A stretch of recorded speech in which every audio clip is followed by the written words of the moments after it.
will start because I'm sure that there will be people coming in during the time. So I want to maximize our time here this morning. So thank you to everybody who took time out of your hectic schedule to join us today, and really looking forward to having a really engaging conversation around positive leadership. And so it's an honor to welcome you to this special CEO Mastermind event. And it's going to be a little different today. So for those of you who've been here before, or those of you who have just joined this time through, rather than me asking the questions and facilitating the conversation, which I often will do, what'll be happening is I'm actually going to be on the panel today. So really looking forward to that.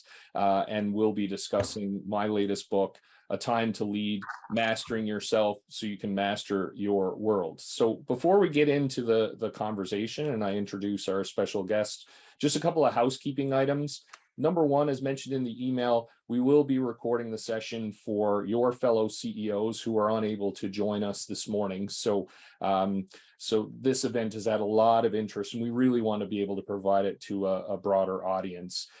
And second, given the number of registrants, and there are going to be people joining throughout, we won't have time for our standard introductions. We're going to jump right in, so much to cover this morning. So really excited about that. If you want to say hi and put your name in the chat and organization, please feel free. That would be great. And even though we recognize it may not be possible, please, we encourage you to have your cameras on so we can see you and complete our Hollywood squares. That's always fun. And please stay on mute unless you want to ask a question. And speaking of questions, please raise your hand. Use the Zoom function to be able to raise your hand, and then Goldy or myself will be able to take the question. And if you prefer, you can put it in the chat as well. So happy to monitor that. And before I get into the introductions of our special guests, I wanted to say what a pleasure it is to have Sarah MacArthur. She's in the top left-hand corner of my Hollywood squares. So my other incredible collaborator on A Time to Lead, that she's joining us today. Her energy and expertise around positive leadership for me is both inspiring and insightful. And she's the co-editor-in-chief of Leader to Leaders. So that's one of the most highly respected publications in leadership from Wiley. So I wanted to say a special welcome to Sarah this morning. And so now on to our panelists. I'm honored to introduce Alan Mulally, the former president and CEO of the Ford Motor Company, former EVP of Boeing, and the CEO of Boeing Commercial Airplanes. He's one of the most highly respected CEOs of all time, and with his time at Ford featured in the best-selling book, American Icon. I am thrilled Alan collaborated with me on A Time to Lead along with Sarah, and I learned so much from him through the process, and I'm thrilled that he was able to take time out of his incredibly hectic schedule to join us this morning. And speaking of hectic schedules, thank you so much, Goldy, for joining us as well. Goldy is the CEO of the Business Council of Canada. He's a highly respected global business executive who tirelessly represents our country around the world, championing the issues that are most important for both business leaders as well as Canadians. So it was an absolute special privilege to have Goldy with us this morning. He's been so supportive of the CEO Mastermind. And now it's going to be a bit weird for me, over to Goldy. Welcome to life on the other foot here, Craig. Great to have you, and great to be here with Alan in particular, and all of you. I recognize from some of my own appearances here.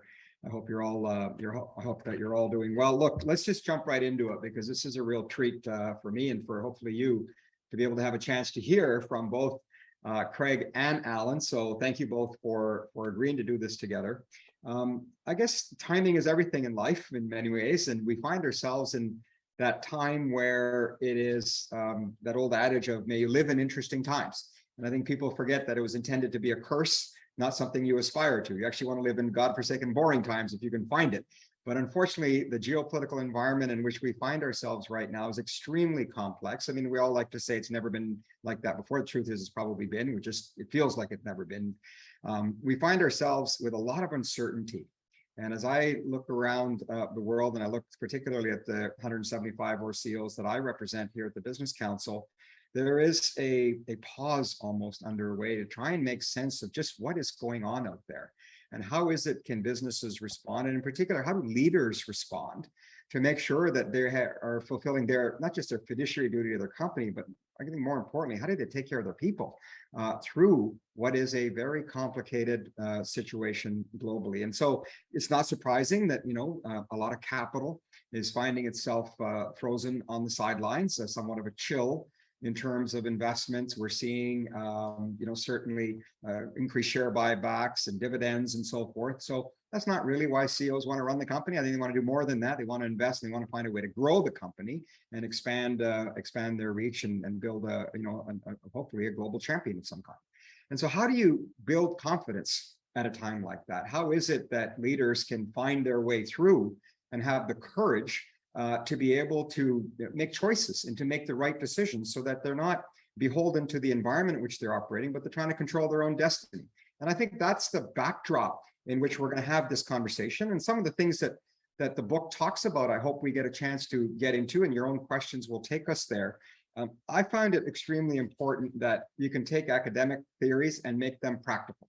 And I think what this book has done, thanks to the partnership between Craig and Alan, is utilized wisdom of the academic research to say, well, how does it actually work in practice? What can someone like Alan, who's run Boeing and Ford, be able to talk about in his own experiences, not just in the past, but really about where we find ourselves today? And then the second thing that jumped out at me is, and this perhaps is probably going to be a subject of much discussion today, is the importance of EQ, not just IQ, and the combination of EQ and IQ in today's leaders and the teams that they build. Why is it so important, not just in a crisis, but arguably even in the post-crisis environment in which we find ourselves?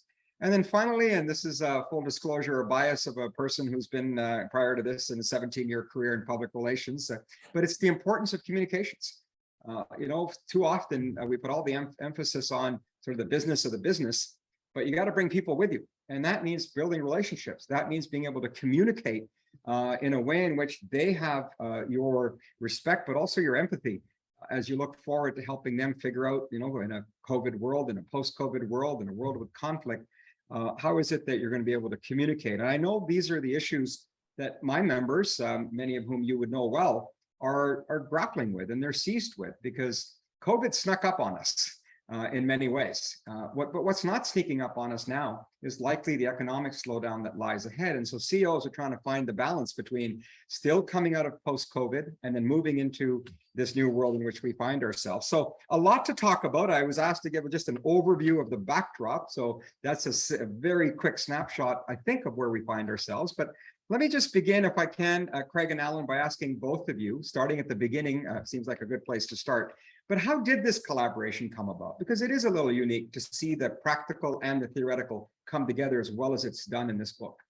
Well, I'm excited to hear Alan's take on this, and for me, when I was writing A Time to Lead, I was struck by, and Goldy, as you mentioned, going through the global pandemic, and one of the critical pieces was people are trying, well, how do we find our way through this? What can we do in order to exercise positive leadership, effective leadership?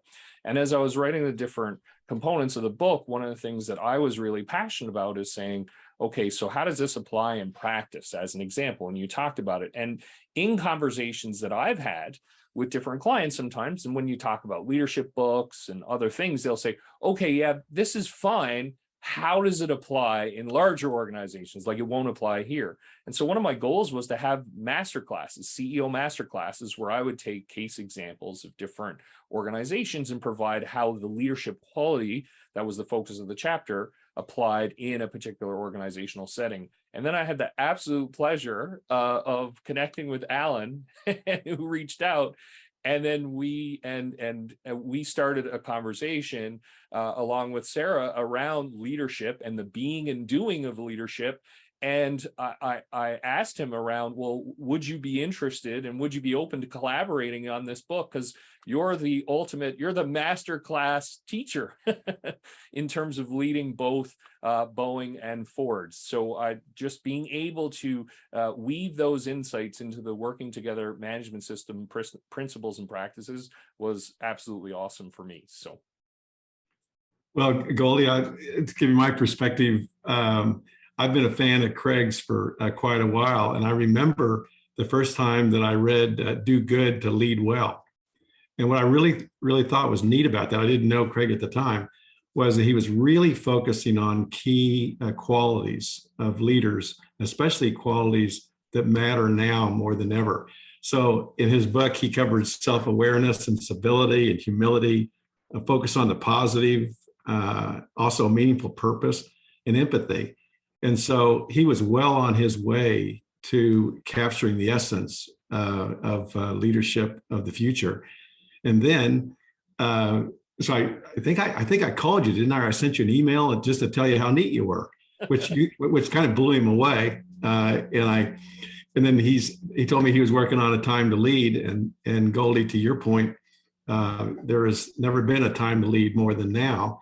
So he added 7 more, absolutely key qualities of leaders: mindsets, emotions, resilience, strengths, receiving feedback, providing feedback, difficult conversations, and also authentic leadership, where your beliefs and your values and your behaviors are aligned on both who you are and what you do.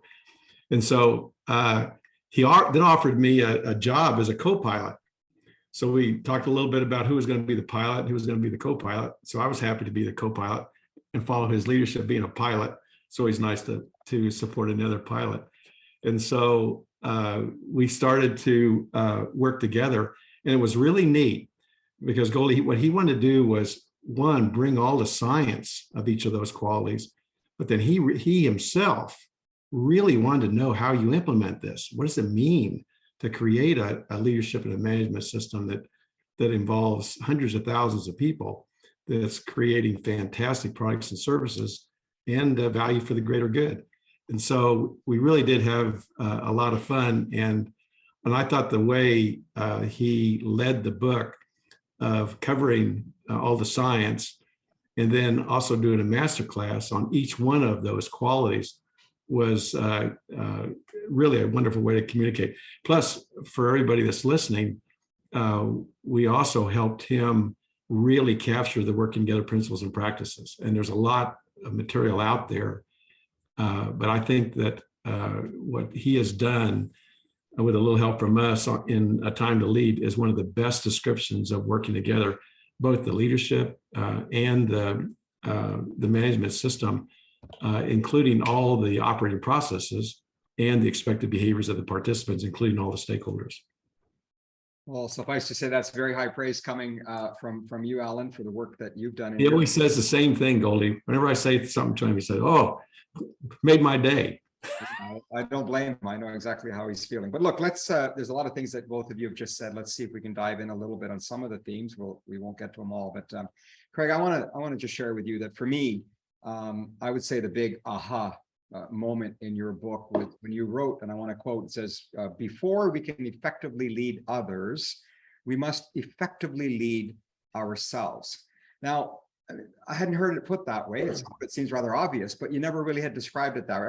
I want you to help us understand how that profound insight shaped that in the words that you just described. Can you just tell us how you came to that? Oh, thank you. And it was interesting going back to the beginning of the pandemic, was once again facing these unexpected and complex times, and figuring out, okay, so what do we need to do as leaders? And so through the conversations that I had with the organization CEOs that I knew and work with, and people were wondering, so how do we answer that question? And a lot of times, which is understandable, we look outward. So how do we influence? How do we impact? How do we move people along? And one of the things that I was finding is that one of the biggest obstacles sometimes was, okay, within ourselves. So if we're not effectively leading ourselves, how can we possibly be at our best and lead others through this time? And so really wanted to unpack that journey around, so what does that mean to lead ourselves? What are the key qualities that we need to master in order to be effective in that domain, in terms of our mindset and our emotions and our resiliency? And so really wanted to get into that idea that before we can step into that place of leadership, being solid in terms of who we are, who we need to be as a leader, and what we need to do as a leader, having a solid foundation upon which to build, was vital for us being effective as leaders. Perfect. Thank you for that. Now, the other issue that I would say is prevalent in the C-suite today, normally it comes about from a success perspective, but also where you can see the ones who got it wrong. And that's the issue of culture. But now there's this whole dynamic of the return to work phenomena that's taking place, where the issue that CEOs are seized with is, I trust my employees, but I still want them in the office because I'm worried about the culture. The culture is the secret sauce for what makes me and my company great. So I want to ask you, Alan, if I can. I mean, obviously, you've written about in The American Icon, your own book, that sometimes leaders inherit a bad culture. But how do you manage cultural shift that we're witnessing today? I think it's a great question, and the importance of culture is absolutely critical. And to answer your question, I think it always starts with really understanding the situation that you're in, and whether it's at Boeing, where I had the honor to serve on the design team of every Boeing airplane, from the 707 to the 787, and everyone was different because it had a different compelling vision. It was going to be short range or long range or point to point nonstop. And of course, everyone was on the leading edge of technology at that time when we launched it. And so the most important thing is to come together on what the compelling vision is of whatever the organization is that we're joining or we're creating. And then the second one is developing together with the team, including all the stakeholders, the comprehensive strategy for achieving that vision. And of course, in Boeing's case, that was getting people together safely and efficiently around the world, so we can find out we have more in common than we're different, and we can work together for the greater good. And at Ford's case, it was the same vision that Henry started out with, and that was to open the highways to all mankind, which was unbelievably compelling. And then the strategy deals with both the product, the process itself, all the people, and then of course the working together of all the stakeholders together, and then delivering profitable growth and value creation for the good of all the stakeholders, including the greater good. So my most important thing to learn over the years was, most important thing is come together around that vision with the team and all the stakeholders, come together on the strategy for achieving it. And then the last part is the relentless implementation. And that's what the business plan review has done, which everybody, you're going to get a lot of, in Craig's book, a lot of information about how you do that, where we meet every week and go through the vision, the strategy, and the plan, and the areas need special attention. And so once you've done that strategy, including the working together, how we're going to work together, both the process, like the creating value roadmap and the business plan review, and including all the stakeholders on the leadership team, and then working together for long-term value creation, which that strategy, you've laid it out to go at least 5 to 10 years out, that's going to create value and growth over the long term. Then once you've decided that, and you've shared that with everybody, so everybody knows it now, they know the expected behaviors.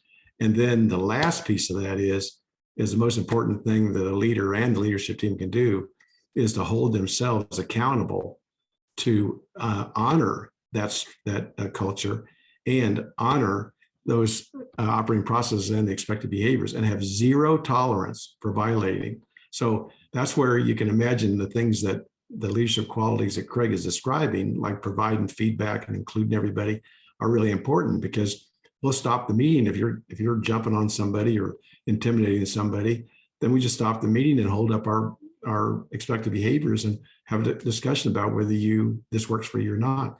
And the neat thing about that is that we always say that it's okay if you don't want to do it. If you don't want to operate this way on the culture, it's okay. And a lot of times, Goldy, people would say to me, after I said that to them, they'd say, "Oh, that means I'm so important that I can be command and control and beat the hell out of everybody." No, okay means that you're really deciding it doesn't work for you, and we wish you the very best, and we'll help you move on. But you need to overtly decide and tell us whether you're going to support this culture. The last thing about the culture, on the working together culture, is it is a culture of love by design. That's a really important thing, because at Boeing and Ford, we love what we do, and we love how we do it, and we love the value that we're creating for the near and long term for people in safe and efficient transportation. And so we designed the culture to be about love by design. So we have designed the culture which we can talk about as much as you'd like. That's very clear. Everybody understands it. And we also have lifelong learning and continuous improvement being part of that culture. So just taking myself and the leadership team, every one of us has a continuous improvement plan where everything about our culture is to appreciate each other, support each other, help each other, and continually grow ourselves individually and the team in addition to the business. There's just so much there. I feel like that could be the whole session if I stuck with it. But what I'm trying to do for the benefit of our colleagues here is to just cover off a number of different things that are in the book, and then hopefully our Q&A will be there. And I'm letting you all know that a couple of things. One is if you can turn your cameras on, it would be great. It becomes more interactive, and this is being recorded. Secondly, if you don't already in mute, then please go into mute. So don't worry about turning your camera on for a broadband reason or anything. Everything's just fine. So let me ask, as I mentioned, I want to go through some themes here, Craig. One of the themes that I'm hearing a lot about around the world actually is the notion, and Alan references one of the values, resilience. And for some, resilience comes across as a perception of rigidity, that we're going to remain strong the way we are. But you talk about it in your book more from the perspective of adaptability and flexibility. How do you square that circle? Yeah. Oh, thank you. And yes, and resilience certainly has been top of mind for everybody as we continue to navigate through COVID-19 and figure out our place. And what's vital is, and I think that's what's one of the key findings within the resilience research, is that how flexible are we? So to current circumstances, how open are we to rethinking and questioning how we do things? And experimentation as well. Okay, so what are we going to do here to try different things so that we can determine what's the most effective path forward? And so that adaptability and flexibility is absolutely vital. And one of the things that I'm struck by in terms of the conversations that I have with business leaders is that how quickly things change. So I was at an event the other day and was mentioning a great quote by Ed Hess. So he's a professor emeritus out of Darden. He said, "The old smart is the new stupid." And someone else built on that and said, you know what, yesterday's smart can be today's stupid. So I think things are shifting at such a radical rate, and we have to identify the path forward, and we have to figure out how to work together to accomplish that. So it's absolutely vital to open our minds, get access from everybody around the table to get their ideas, their perspectives, their energy, so we can sort through things together. And that adaptability and flexibility is going to be absolutely mission critical as we continue down this path. Okay, just a reminder to everybody as well, you're going to get a chance to ask some questions. So if you've got some, just use the raise hand feature, which shows up in the reactions for those of you who may not be regular Zoom users, and I'll certainly try and come to as many of you as I can. But continuing with some of the questions that I had prepared, let me turn to you, Alan, because we talked about how COVID kind of snuck up on all of us, but the reality is there's a recession by all accounts coming. We can debate whether short, shallow, long, deep, somewhere in between. I've often said we have economists to make weathermen look good. So whatever it will be, something's coming. And you've had to go through this in 2008. You had the experience directly. I mean, you were the only company, if I recall, that didn't take any bailout money that was being handed out in Washington. Just what can you tell us about the horizon in which we find ourselves, but particularly, how do you prepare for this moment when you know something's going to be happening? Well, I think it'll be good to just start where Craig ended, because the most important thing is to embrace change, and on top of that, expect the unexpected and expect to deal with it. And the reason is that those are both reality. And so that's why that long-term perspective, that long-term commitment to creating value really is an anchor for you. And to your point, I had 37 years at Boeing and 8 at Ford. And you can imagine the economic changes that we went through, the tsunamis around the world, the terrorist attacks at Boeing, where our production went from 680 airplanes down to 280, and very few companies ever survived that. Then, of course, the financial crisis when I was at Ford, which the largest corporation in the world goes into bankruptcy. And so the most important thing then is to always be looking ahead 5 to 10 years, looking at the data regularly, every week, every month, about what's going on with the business, with the economies, with peace and not around the world, and all of the other elements of the business environment, and then always be preparing for that. To your question, and I'll give you an example at Ford. When I arrived at Ford, we went through the reality of the situation, and we decided on our strategy was to simplify the company, because we had purchased Aston Martin and Jaguar and Land Rover and Volvo, and we were kind of a house of brands. We lost track of 70% of the business, which was Ford. And also our cost structure wasn't competitive with agreements we'd made with unions. And also we had become we had lost our leadership in technology, which Ford was always on the leading edge. Plus we were regionalized around the world, because Henry Ford set Ford up to operate in every country around the world, so we could provide great jobs and great careers and support the economies. And they all became separate companies. And then, so there's very little working together, and we were competing with the best global companies in the world. So we decided to restructure our business to operate profitably at the lower demand and the changing model mix. And then also simultaneously invest in the new products that people wanted and valued. And then also to do that, we're going to take out a small home improvement loan of $23.5 billion to finance the restructuring and the new airplanes, right, and new cars and trucks. And then the last one was work together as one team worldwide.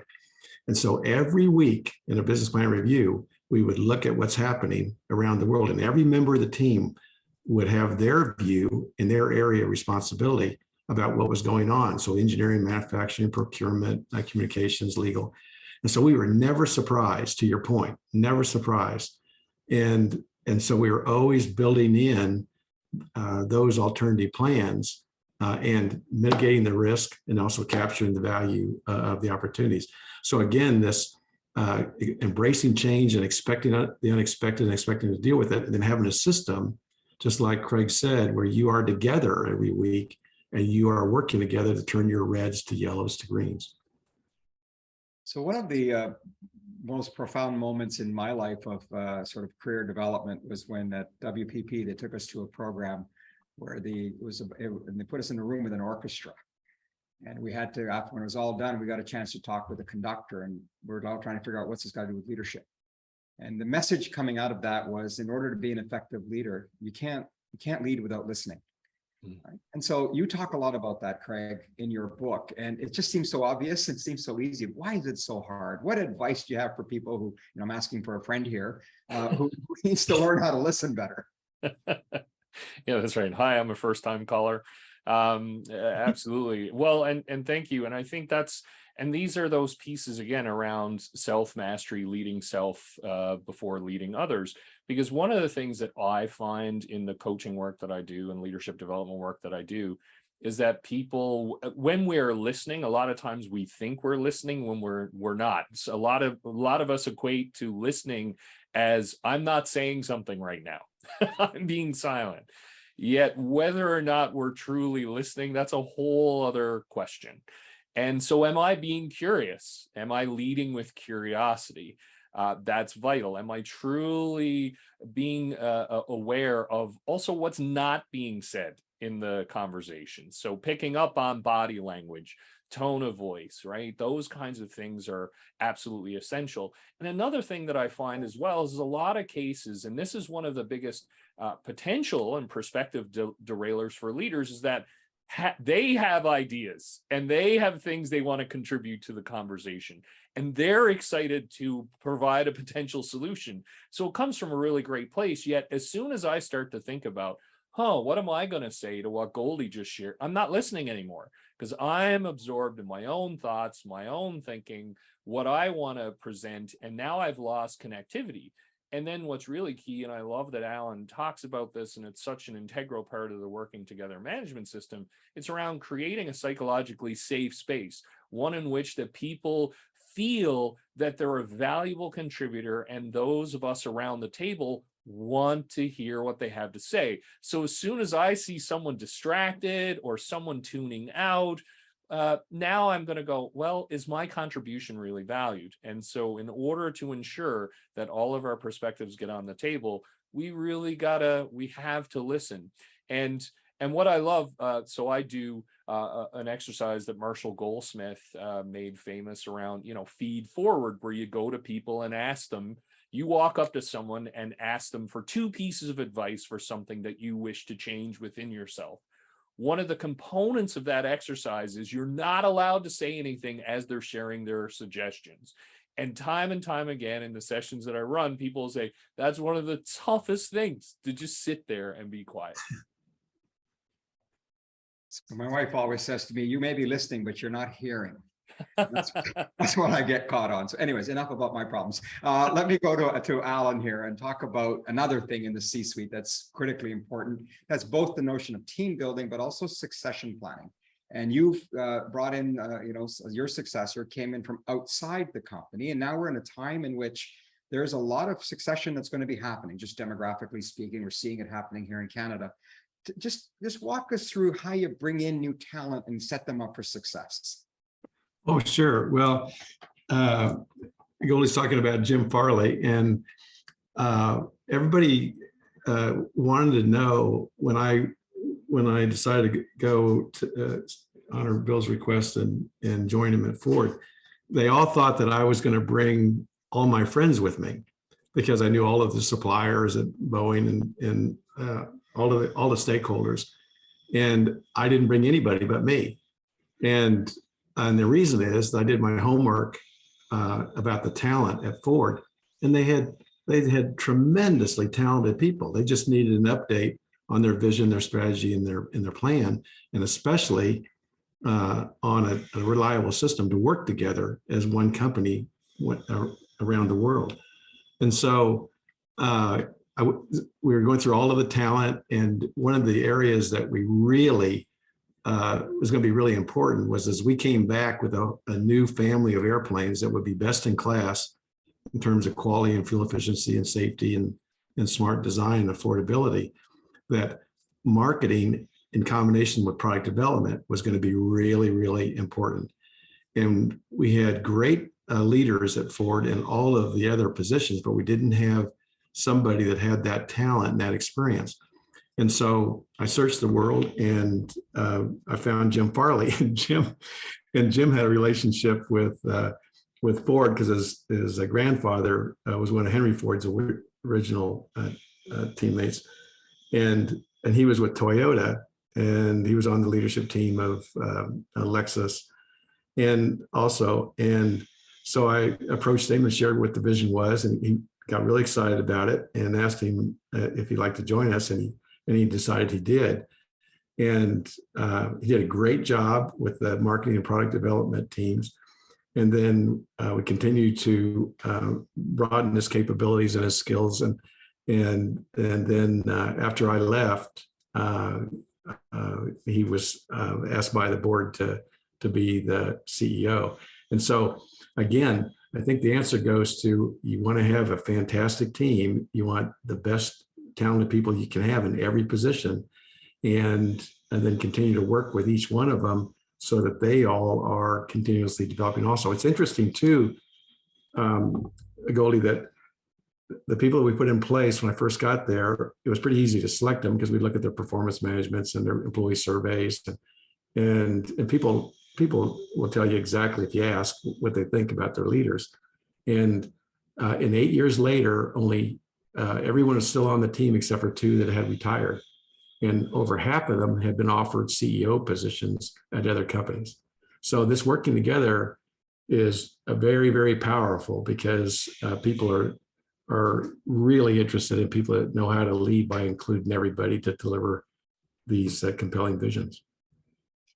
Great. So just a reminder to everybody, we've got about another, I guess, 15, 20 minutes left in here. So I'm pretty much wrapping up my questions. I can keep going if you like, but I prefer to hear from you. So please be ready, raise your hand or raise the icon here under the reactions, and I'd be happy to come to you. It's a great opportunity to speak with the authors of the book and someone with the experience and wisdom that they both bring from their different perspectives. So let me just, oh, by the way, fun fact I wanted to share with you, Jim Farley's cousin is a guy named Chris Farley. I'm sure you guys will all recognize who that is. Now you can connect those two dots. So don't say you didn't learn anything here today. You definitely learned that. Now let me move to another area that I really just pay a lot of attention to, and you can sure tell the difference when you meet leaders, and that is the issue of authenticity and the ability to practice what, Craig, you've called authentic leadership. And I think you said that the only thing that may exceed the potential of authentic leadership is the fear of practicing it. Can you explain what you mean by that? No, for sure. And it's something that just has received so much attention. And it's a word that people talk a lot about: authenticity, being authentic. And what's powerful about that conversation as well is that what struck me is that a lot of times there's the emphasis on the authentic part and less around the leadership part, which is okay. So those two things importantly go together. And what I find is sometimes people really, or in many cases, people can struggle about, okay, if I bring the fullness of who I am to this situation and then things don't work out, or if there is not the reaction that I was hoping for, then it can be really challenging for me, right? Because now, okay, where do I go? It's the authentic me. So I'm afraid of putting myself out there. Yet for all of us, we all have unique talents, strengths, experiences, insights to share with everybody. And that's, again, the power of the working together management system, unlocking all of that so we can bring that to us. And so I find in a lot of ways, we can hesitate and we can wonder, okay, how's that going to land? And what am I going to do? And do I shy away or hold back part of myself? And so that fear is extraordinarily powerful. Now, on the flip side of that, which I think is phenomenal, and again, what we've just gone through over the last couple of years has been a wonderful test to that. In conversations that I've had with executives, chief executive business owners, where they say, okay, you know what, I'm going to step into this situation. I'm going to lead by example for my organization, and I'm going to express that vulnerability around what I'm seeing, and at the same time give them insight in terms of where I am, what I have a sense of, and some of the questions that I have. And every single example, when people have come back and talked to me about their experiences, they'll share how wonderfully just enlightening it was, how it just felt like laying down a weight off of their shoulders. And what was phenomenal, they will say, even though it was the toughest thing, one of the toughest things I've ever done, it's also been one of the most rewarding, because I stepped in, leaned into that situation and led with who I was, and people connected me on a level that they never had before. And I've received so many positive communications from, I remember one client I had said, normally I would show up and throw a deck up and talk about the business and talk about this and that. I decided where we were and what we were about. I just wanted to open the conversation. I just wanted to just be wide open. And I went in unprepared and just spoke from my heart and talked about my values, my beliefs, and how I wanted us to move together as we move forward, and said it was the most engaged had ever seen in the organization. So I think there's so much tremendous promise there. Craig, I'm going to stay with you. This is off script here, but I'm struck by what you just said. And I want to talk a little bit about the importance of leaders showing vulnerability. How critical is that? I think it's absolutely vital. We have to show people who we are, because what is going to motivate them to follow us? They want to, in this environment, you hear about quiet quitting, the great resignation, other pieces. And what people are looking for now, and something that I love, and Alan, Sarah, and I have talked so much about this, and Alan talked about it at the beginning too. When has there ever been a more challenging time to lead? Yet when has there ever been a more important time to lead than right now? Like, and you talked about this beautifully in your opening remarks, Goldy, about look at all the uncertainty that's in the world right now. Look at all the things that we could have never imagined that we would be facing as business leaders, as human beings. This is just outside of anything we could have fathomed. So what does that require? It requires us working together first and foremost, right? Absolutely critical. And a component of that is bringing who I am to that conversation, because we all have invaluable insights on this. And so I have to share, and what I love about that vulnerability as well, and thank you for asking the question. A lot of executives that I work with, they're afraid that when they express vulnerability, they're going to be perceived as weak. Like people are going to see, you know what, you don't have what it takes to lead us and lead this organization. And I can share with you, based on, as you know, I love the science as well as the anecdotal practice, is that when leaders express vulnerability, it's incredibly inspiring for people. Yeah, no They question. don't feel less confident in your leadership. They feel more confident, because now we're connecting on a human level. And as Alan talked about, that's what we all want to do. Connect as people, work together to solve meaningful challenges and pursue meaningful goals together. So I was smiling throughout, because for me, in my life, the most powerful words as CEO became, I don't know. And as soon as I was able to justify my own self to say, it's cool to say that and mean it, like I really didn't know, I found that so liberating that it opened up a whole new can of worms. So Alan, let's wrap my formal questioning up with, how can I not talk about your red, yellow, green business plan that you made famous in its legendary, quite frankly. And I guess I wanted to ask you about sticking with the sub-theme of authenticity. And that's this notion that really a true leader shouldn't be afraid of what Ray Dalio calls radical transparency. How do you go about doing that? Well, you have to make it part of the plan and part of the strategy. And one of the most important things about working together is that after you've come together around the compelling vision and the comprehensive strategy, and then the relentless implementation plan with the business plan review every week, that you're going to share that now with everybody, all the stakeholders. And we've always had all the stakeholders represented by leaders on the leadership team. And so the idea behind that is that everybody knows what the vision and strategy is. They know the plan, and we are meeting regularly, and each of the leaders is statusing where they are in the areas need special attention. And they actually color code the different elements of their plan with green and yellow and red. And green, they're on plan. Yellow, they're off plan, but they have a solution. And red, they have a new issue, and they don't have a solution yet. And so this is where that authenticity comes in, and that respect for everybody comes in, because if you, so what I do is we think of the reds as gems and the yellows as gems. And we say, thank you for sharing that. Because if it wasn't a safe environment for them to share what the situation was, then they wouldn't. And now you're managing a secret. And so this authenticity really goes at the heart of, do you understand this really is about people, and you're there to support them? So the worst thing you can think of is somebody brings up an issue. First of all, do they feel comfortable enough to do that? Because they're not going to be made fun of or whatever. So it's zero tolerance for violating these behaviors. And then you, as a leader, would start asking them question after question on that red item. Well, they just told you that it's a red item and they're working on it. They're going to be back together next week with you. Because if you're a leader and you start asking them all these questions about the red item, have you thought about this and thought about that? Those are all work statement items that you're giving them. So the most important thing you can do is to respect them, appreciate them, that they're sharing the situation. They're not red. Their issue is red. And they're going to be back next week.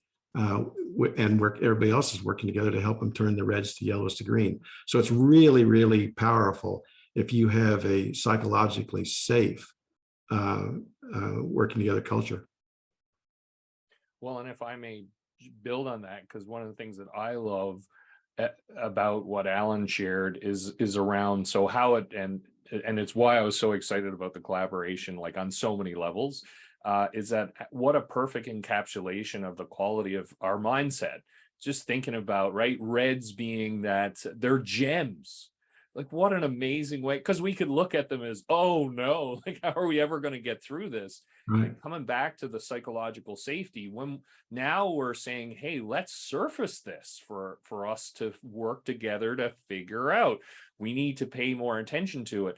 And now to change our emotional response to red and view them as, well, these are invaluable for our success in an organization, both in the short term and the long term. Already you can just see how we might traditional business practice or how executives might respond to this is really important.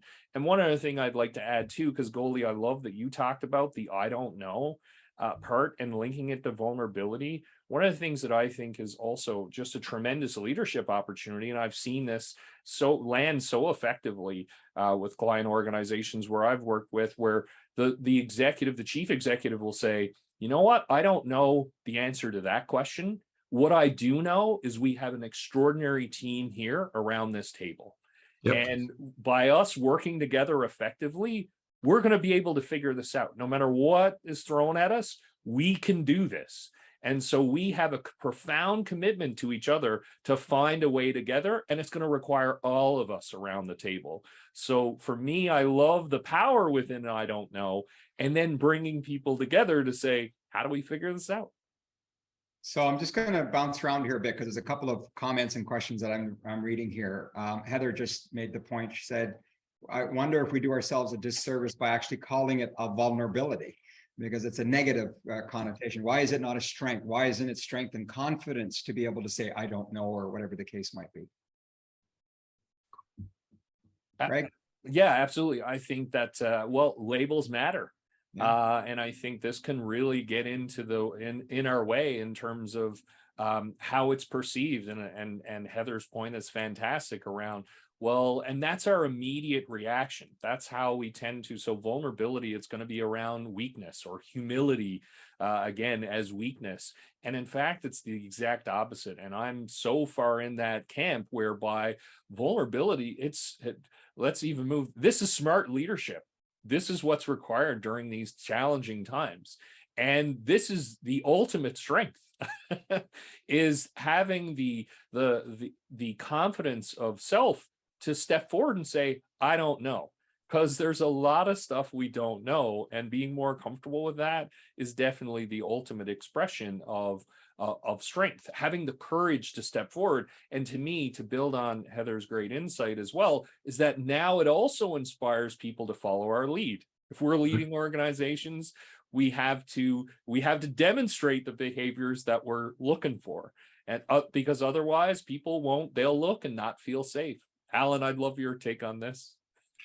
Well, it's just a great conversation. When you think of authentic, and the way it's defined in the dictionary is that it's the alignment of your beliefs and your values and your behaviors, that they are all aligned. You don't act differently in one situation than another situation. You are who you really are.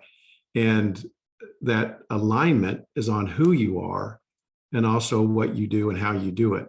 So you can imagine the power of that coming together in this working together system, because you're together every week. And so you're continually working together to identify the status, the reds, the yellows, the greens, and then work together to move them in a positive direction. And I just keep thinking about Marilyn Jess, who just wrote a book on leader humility, to Craig's point. And she said, we all have questions about every leader that we meet. And one question is, who are you? I mean, what are your values and why are you doing what you're doing? And are you about yourself or about us or about the vision? We'd really like to know. And the second question you want to know from the leader is, you're the leader, where are we going? And that gets back to the strategy and the plan. Then the third one is, do you see me? That's what everybody wants to know. And we've all been in a line, the leader's gone through the line. And the minute that they've touched your hand to try to shake your hand, they're also looking further down the line. And they're really not there thinking about you. And the leadership that is needed more than ever today are people that are working for a compelling vision, working for the greater good, including all the stakeholders, They have a plan that includes everybody to do it, and they are including everybody. They see them and they love them up. I'm surprised this word hasn't come up, but what you're talking about is purpose. Mm. And that is something that all the C-suites are certainly seized with today. Now, look, I've got one more question here from the floor. We've got about another 5 minutes left. If anyone has another one, jump in quickly and we'll try and make the answers, responses quick. So the question, this one here is from Anuj. And Anuj says, in today's macroeconomic context, a lot of leaders are reorganizing their teams and then tasked with leading new, refreshed organization. So same leader, but somewhat of a new organization. Do you have thoughts on how leaders in that circumstance can best lead in the first 30, 60, 90 days? What's the thing to focus on to create a healthy and a productive culture in that environment? Alan? Well, I think that I would go back to where we started, and that is selecting the team is really, really important, as we all know. And there are lots of ways to really understand the talents and what people think of the team, and it's really important to take that into consideration and select a team that you have confidence in, but also all of the stakeholders have confidence in also, and then just nurture that culture, support it, nurture it, ensure that every member of the team is committed to it. And back to Ford and Boeing, very rarely did we have somebody that would choose that it didn't work for them to work together and treat people this way. And so if you're going to have a reorganization, it's probably something to do with the way you're changing the business, whether you're procuring another company or whether you're merging or some other fundamental thing. But I've never had a team that wasn't fully committed from day one to accomplishing the objectives, if you're creating a culture where they really do feel like and they are appreciated and for what they're doing to create the value for the greater good. Okay, Anuj, I hope that answered your question. I see one hand up, and then we're going to hit the clock here, I believe. So, Jack, with the final question. Thanks, Goldy. Alan, I'm a huge fan. I read American Icon, Bryce Hoffman's book, every year. Now I have a compliment to it. I see it on Craig's bookcase behind him. This is fantastic. It's like a sequel, which is great. One of the things, and it kind of dovetails to what you just said, is about how great leadership skills are transferable. And I know there's a great story of when you came to Ford and they said, what does a guy from Boeing know about cars? And but when you're building teams, a good leader is invaluable and you can put them in different situations. But I just wanted your thoughts on that. Oh my gosh, that just made me laugh at that situation you just described. So just for everybody else, so I arrive at Ford and they pick me up in a Land Rover. I'm going, oh my gosh, this is Ford. And then they take me over to the world headquarters, 12 stories high, big, beautiful blue oval, takes up 3 stories. And we get up close to the building, and then we start to go down underneath. Doors open up automatically. And I realize I'm in the garage of the world headquarters in Dearborn. And I'm looking around and I notice there's not one Ford vehicle. There are Aston Martins and Jaguars and Land Rovers and Volvo. And then I go upstairs to the second floor where we have an auditorium where we do all of the earnings calls and the press conferences and the town halls. And it's full of hundreds of journalists, probably about 200 or 300. And then they had another 400 or 500 online around the world. And I learned later that this was the first time that an outsider had come into the automobile industry, any of them, as a CEO. And so they're really curious about this person. And to your point, what you just said, they started, so Bill walks me on the stage and then Bill walks off. So I'm having an impromptu press conference with 600 or 700 journalists. And of course, what could go wrong?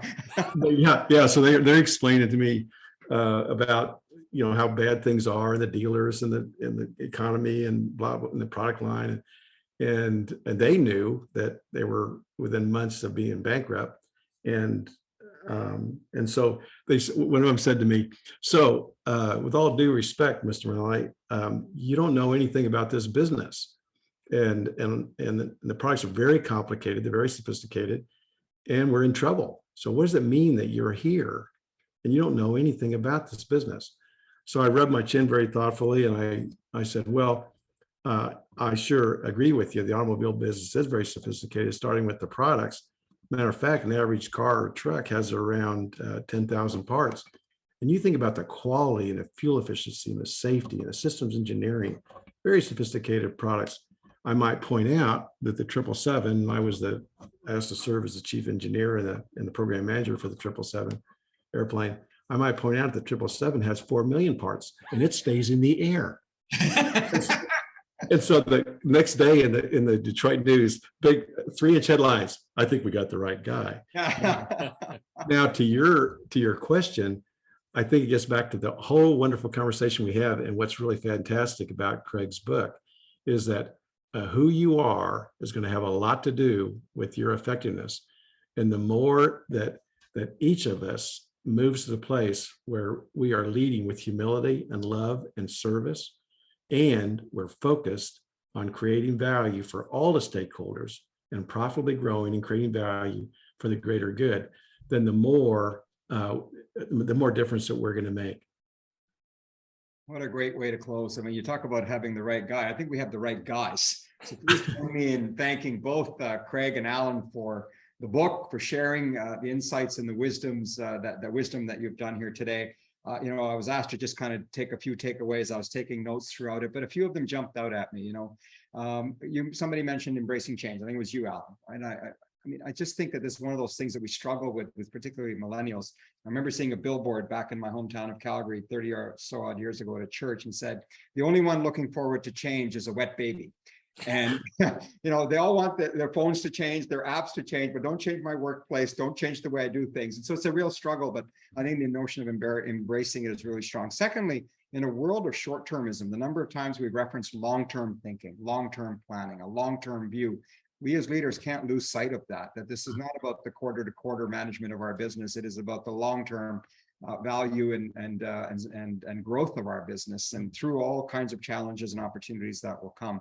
And then the third one, which I think is a good one to end on, given I know certainly, Alan, we've only met today, but it just screams that the both of you are about values, that it is about the bedrock of a business is, who you are, how you believe, you described authenticity and the alignment of it. And I think that the comment on, you can accommodate on a lot of things to keep good talent in your operations, but there are two things you can't accommodate on. One is values and the two is a strategy.